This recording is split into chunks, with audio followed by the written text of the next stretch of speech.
Hello, hello, hello. Thank you guys so much for joining us. I am really excited for a very special interview that I have with one of my most all-time favorites. Okay, we have the New York Times best-selling author, Mr. Omar Tyree, and he is joining us for an exclusive interview. We're going to be talking about just following your goals and your dreams, emotional wellness, professional success, and he'll be talking about his forthcoming book. As you guys are coming on in, can you go ahead and just say hello this evening? If you are watching a replay, can you guys do me a favor and put hashtag replay?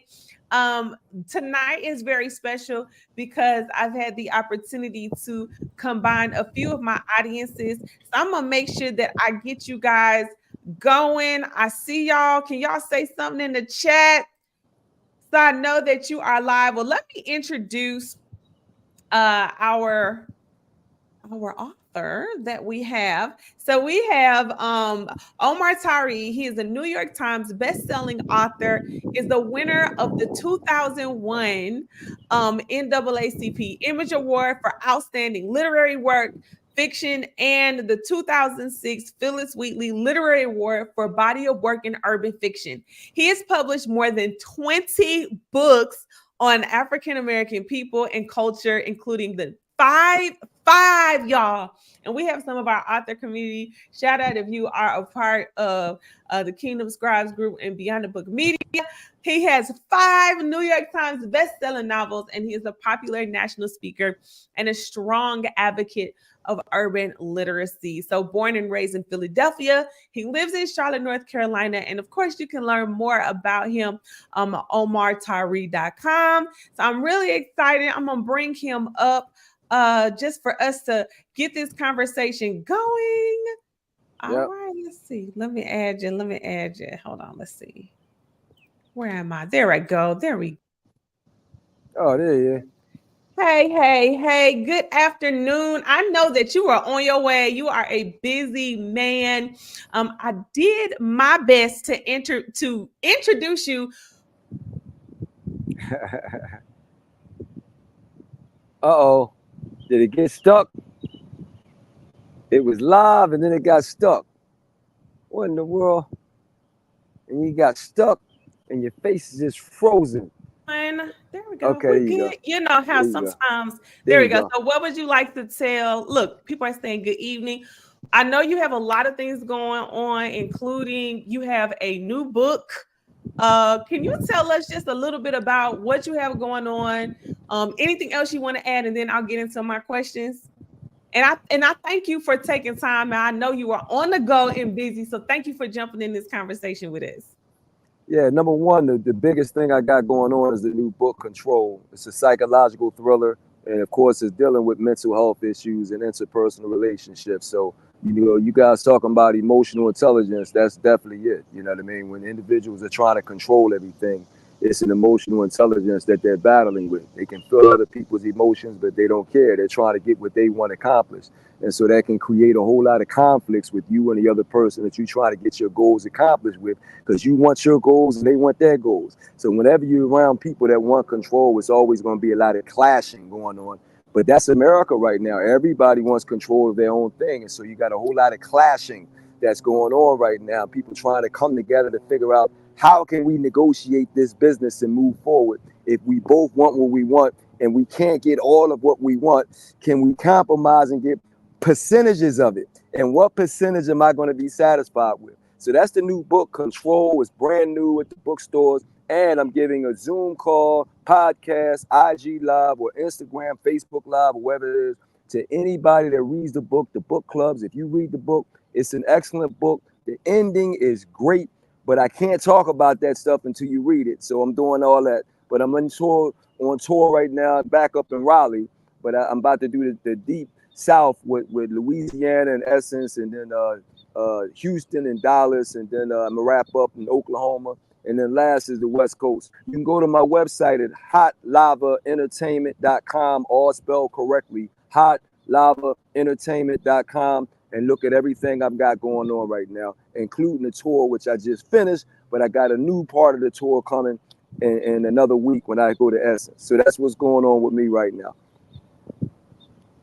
Okay, well, I love that. I love that you're talking about mental health in your book and your psychological thriller, because I feel like we are now just comfortable with really talking about mental health and the overall effects of it in media. I feel like back in the day they just used to label everybody as crazy and not necessarily discussing like that this is actual a health condition, or you would hear like, oh, such and such, they just a little off. But I Yeah. love that you are highlighting that.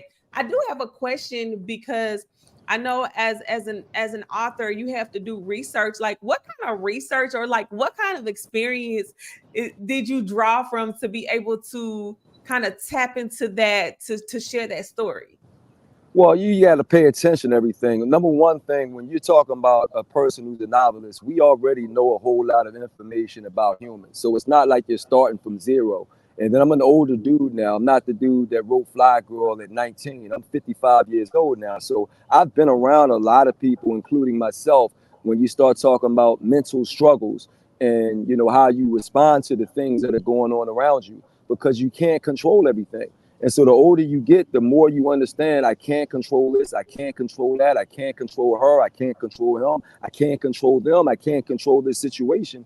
So you have to manage it more because you're around more situations where you have to manage yourself. And so I don't have to do a lot of research. Of course, with the psychologist that I had in the book, if you watched enough movies and been around enough folks, you've been around enough to know what they do, how they react to stuff, and the whole nine. So I didn't have to do a lot of research with this. I just had to create characters that had, control issues. And then all the elements are going to come out that we naturally would claim as mental health issues. So I didn't have to do a lot of research. I just know at this point, when you're 55 years old and you've been around X amount of people, you know when people are off, you know when people are having struggles, and you know when you're off and when you're having struggles. And so it was just putting the right people in the book. Okay, that's really good. So I love how you talked about just being different from you're not I didn't know you were 19 when you wrote the book Fly Girl. Yeah. I made a joke about 19 to 20. Yep. I made a joke that when me and my friends had that book, I don't know who approved it, but we were reading all of some of these books, and we was not old enough, thinking we was grown. But I love how you talked about that.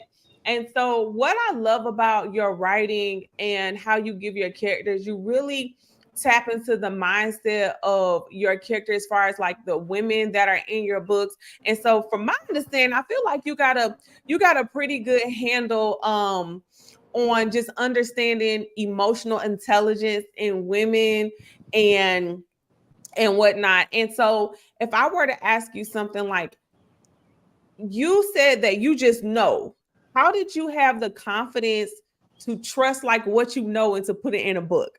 Like, how did you not feel like somebody was gonna come and be like, oh, that's not true, or it's not like that? I feel like there are some people that don't go with the story that's on the inside of them or what they know, and they stray away from that. So I guess, how Right. did you get that confidence? Well, number one, I'm an Aries.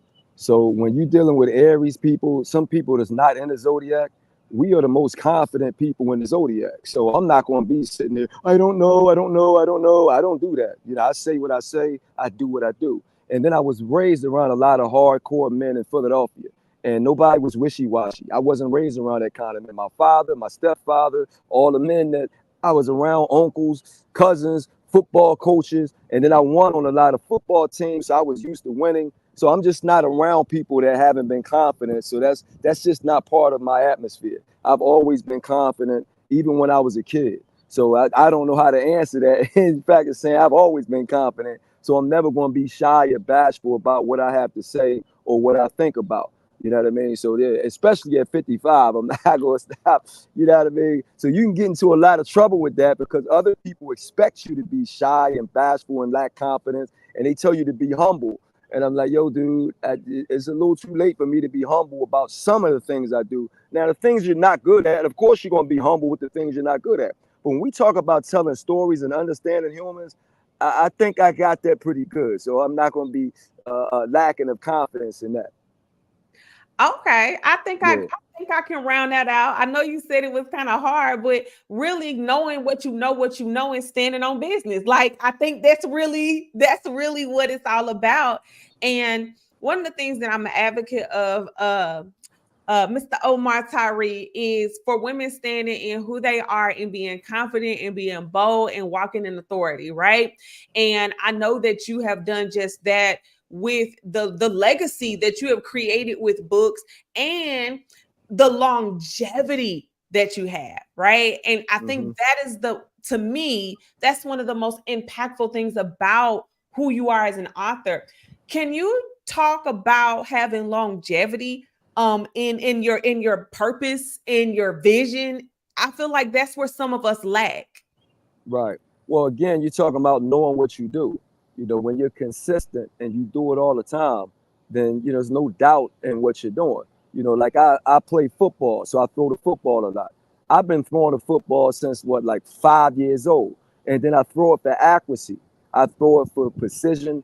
I throw it to have a tight spiral, and I've been doing it over and over and over and over and over and over and over and over. So the more you do it, it's like, dude, like cutting hair. When you go to the barber shop, these guys been cutting hair for 20 years. They're not going to stop learning how to, so certain things you just know because you've been doing it all the time. So consistency, okay, gives you that. But if you're not consistent and you're random and sometimes you feel like a nut and sometimes you don't, well, you always going to be in that state of not knowing if you're clear or not on it. But consistent people that do the same thing all the time. And if you read about successful people, that's what it says. Successful people do the same things over and over again. And so they know what they're doing. They become masters at it. But if you're going to be random and not doing the same thing and not consistent, then you end up with that issue. But I'm not a random person. I'm a very consistent person. I consistently know what I want to do. And so I'm consistently doing it and consistently good at it. And unless you bump your head and forget your skills or something,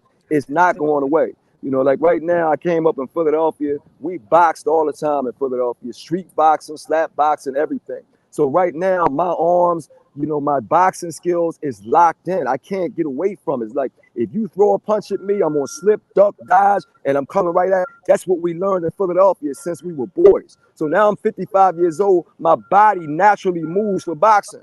So don't ever swing a punch at me if you don't want to get knocked. You know what I mean? So that's certain things that it's in me. At Yeah. 55, I can't get it out of me. You know what I mean? So yeah, when you lack confidence, you ain't doing it enough. You don't understand how to do it. But when you do it all the time, there's nothing else to be shy and bashful and unsure about it. That's the consistency that all professionals want to have. Now, sometimes when it's a physical thing, you can lose your speed, you can lose some of the power. But when it's a mental thing, and what I'm doing with writing books and speaking, that's a mental thing. Now, until you get dementia and all that kind of stuff and your mental skills start falling. But typically, when we start talking about, 40, 50, 60, 70, that's when our mental skills really take hold because we know all the things we know and been through already. So at age 55, I'm like in mental mastery right now. The Mhm. physical went down some, you know what I mean? But the mental, I'm there now. So yeah, it's about consistency. Okay, someone put in the comments, I'm not random, I'm consistent. And Yeah, I love that you talked about consistency because you've had consistent success. yeah. And okay, I know I have some authors that are watching us or maybe watching a replay and they're struggling with consistency, with consistently putting out content, writing books. Do you have like any advice for someone who may be struggling with consistency? Like, did you're gonna be like, I ain't never struggled with consistency. But I feel Right, like somebody may have. right. How would you what would you say to motivate that person who's struggling with being consistent? Well, you got to learn how to be disciplined. When it's time to sit down and do your work, it's time to sit down and do your work. So I can always put myself on creative punishment where I'm not going out right now. I'm not going to the movies. I'm not going to get a drink. I'm not watching TV. I got a chapter to finish. I'm going to finish this chapter. So you have to have self-discipline And I always had that. When it's time to go to football practice, I'm going to practice. I need 30 minutes to walk there. Practice at 5 o'clock. I'm going to start walking at 4:20 or 4, you know what I mean, to get there on time. So I've always been one that's doing the things he's supposed to do, being where I'm supposed to be.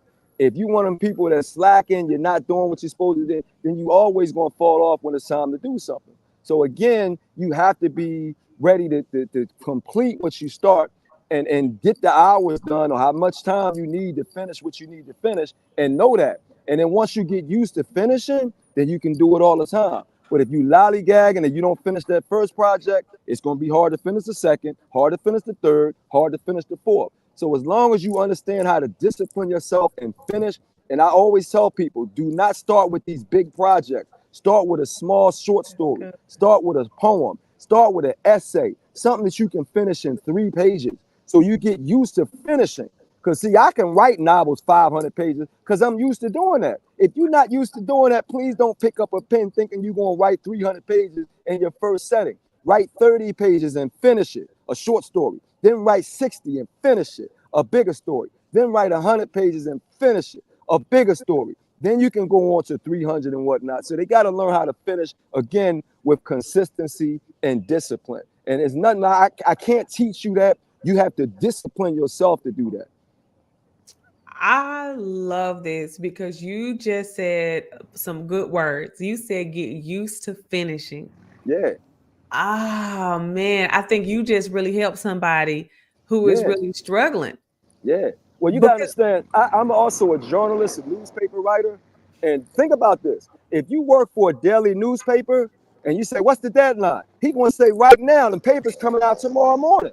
So you always on deadline to finish. So again, I already have skills, even as a professional journalist, that a lot of people don't have. I need to finish this article, so I'm going to be more anal about it. I'm going to be more urgent about it. I'm going to be more pressed about finishing. If you're not, where you're like, oh, I can finish it next week, next month. Yeah, I don't know if you're going to finish it or not. You're not in that same realm of urgency that I'm in. So that was another thing that helped me out. okay, so I hope y'all are catching these nuggets, okay? Because you don't just accidentally become a New York Times bestseller, okay? I read his bio. You don't accidentally have what you just said, like 30 plus years of longevity in the game. He said something, you said something that a lot of us need to go do right now. You said you put yourself on creative punishment. My God. That right there will preach, okay?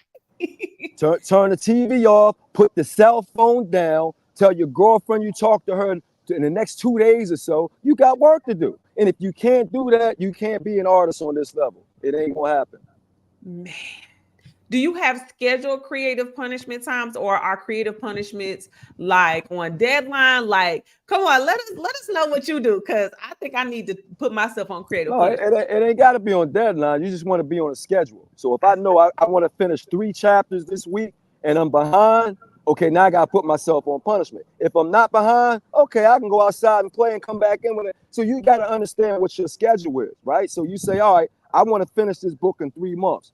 How many chapters is it? And that's another thing. People don't know how to outline. You don't have to outline every chapter, but you at least have to know where you're going and what your ending is, so you know how much you have to write to get there. If you don't know that, you don't know the last chapter, you don't know the ending, you know how many chapters you're going to write, I can't help you, dude. Like, what you doing? You're going to be running around in circles. You got to know where you're going. You know, so it's so much that I can learn. But if you go to my website, hotlavaentertainment.com, I do have a consultation where you can email me, and I do have clients to teach them the whole tricks of the trade and how to get things done over and over again. And I have contacts to editors and graphic designers and all the different people that you need to put a book together. And I have agents that can shop your book, but I'm not shopping nobody's book until you can finish, because I got in trouble with that, where people that couldn't finish were with agents, and they now driving the agents crazy, and the agents are only there to shop completed material. If you can't complete your material, do not even think about agents.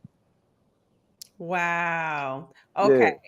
So y'all need to go to Hot Lava. I'm about to put it just, it's hot like lava, hot like HOT lava entertainment.com. Yeah, I'm that Aries fire, baby. I'm gonna blow up the volcano and burn it down and then cool off with the ashes and then do it again. I got a poem on that too. In fact, Tracy Ellison and For the Love of Money had that volcano going. But it's the same thing. When you're an artist, you explode, then you cool out. Then you explode, then you cool out. Then you explode, then you cool out. If you don't know how to do that, you can't be in this game. You got to learn how to explode. Is what it is. Oh man. So basically we're not being passive in this industry as writers, as creators, as entertainers. We gotta pop out. Okay. I got another one. What do you do? Or what would you tell somebody? Maybe not what would you do, because you got this thing on lock. What would you tell someone that is feeling discouraged and they trying to put themselves on creative punishment, but maybe they're just not feeling like they're getting the traction they need with their books or with their writing? How would you tell someone to keep themselves motivated? You got to read somebody's writing that you like, and you got to copy it. We all do that. You got to learn how to copy. So if you like Walter Mosley or Toni Morrison, read their work and learn how to copy their style in small doses and then make your story into their style. I've been doing that for years. So when Terry McMillan had a certain flow with her dialogue, I said, I like how her dialogue just pop, pop, pop, pop. I'm going to do mine like that. You know, when Walter Mosley had extra description with his characters, I said, I like how he describes his character. I'm going to do mine like that. When Iceberg Slim had these crazy street sayings and stuff when the men and the women, I said, man, I know people like that talk like that. Let me make my characters talk like that. So when you're discouraged, you got to learn how to bite. That's what New Yorkers you say, stop biting my style. I'm giving you permission to bite. So if you like Omar Tyree style, read my work and study how to bite what I'm doing. And then you can get out. Then you pass that on to your friends and get them to say, oh, I like this, your new style of writing. You got to be able to do it well. And then you can get your spirits up. But yeah, it ain't all about you. Learn how to write from reading other writers. That's why all writers read other writers. I'm a fan of other writers because I pick up stuff from them that I like and then I steal it. That's what we all do. That's okay. So what I got from you is basically go be inspired. Go be inspired by what other people are doing. And you know what? That gives you a reason to buy somebody else's books, support somebody else that's doing something similar to you, get training, go get like sit up under somebody who's doing something that you like so that you can draw inspiration instead of being in like a bubble thinking you got to figure it out on your own, right? That's what you got to be a fan of the work. You can't just be by yourself. I love a lot of people's work. So I get pumped up like, oh man, I can't wait to write mine. So I'm always pumped up. But if you think that you all by yourself, nobody's writing, you're not good, you know what I mean? Like, then you're by yourself, you're going to feel like a hermit. And when you feel like a hermit, you all by yourself, you're like, please somebody help me, somebody be friends with me, somebody. I don't get that because I'm always a fan of other people. I'm going to a poetry event right now where I'm going to listen to other people deliver. I'm going to listen to other people perform. I'm going to listen to what other people say. And then I'm going to be like, yo, that was cool. I'm going to give handshakes. I'm going to take pictures. You got to be able to do that. So my spirits are never down with the creativity because I'm always around other creative people that inspire me. That is good. I am, and I know you are about to speak, so I'm not going to hold you long. Thank you for just agreeing to do this session. I dropped a link in the chat for Amazon for them to get your newest book, Control. Okay, and we have a mixed audience. We have authors, we have women, but I feel like I know for a fact everybody on here has a purpose and they want to be a master. They want to be at the top of their game. And when we think of Black fiction novelists, you are at the top of your game. And that's where we all strive to be. And so I believe tonight you just gave us some amazing nuggets that are practical, right? I'm just going to run them back real quick. You talked about getting used to finishing. Stop trying to have these big projects. Start small and then grow. You also talked about the big one, being consistent. Consistently standing on business, right? Knowing what you know, being confident that you know what you know. You also talked about, what was the other one? Oh, being inspired. And those things, I think sometimes, Omar Tyree, we're looking for the secret, the 5 steps, and literally we have everything we need on the inside of us, and the stuff we know, we just got to be reminded of. So before I let you go, really quickly, Any last words you'd like to leave just with our community?